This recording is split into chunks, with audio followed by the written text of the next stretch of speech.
Je ne peux pas respirer. Ce sont 5 mots de souffrance, d'injustice, de colère qui grondent dans le monde entier. Ce sont ceux de George Floyd, mais aussi ceux d'Adama Traoré ou de Cédric Chouviat, avant leur mort et lors d'une interpellation policière. Ces violences policières, souvent racistes, sont une réalité.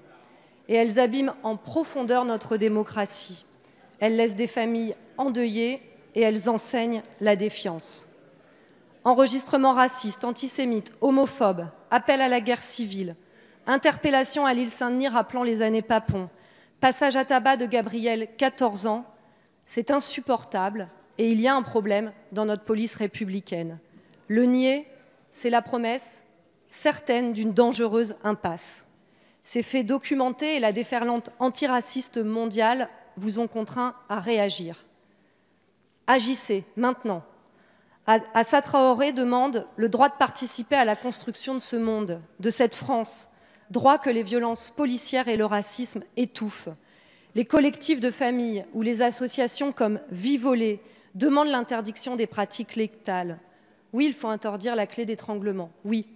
Mais le plaquage ventral existe et présente le même risque, même sans pression, au niveau de la nuque ou du cou. Cessez de tergiverser, bannissez-le. La visibilité du numéro Rio des agents de police est déjà une obligation, elle est pourtant rarement appliquée. Sur le contrôle d'identité, vous pointez un problème d'ampleur, mais vous vous contentez de rappeler le cadre existant.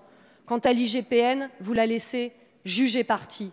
Monsieur le ministre, comment comptez-vous rétablir la confiance dans la police sans mettre fin à l'impunité de ces individus violents, sans transformer l'IGPN en instance impartiale et indépendante, sans vous attaquer réellement au contrôle aux faciès dont vous niez encore l'ampleur?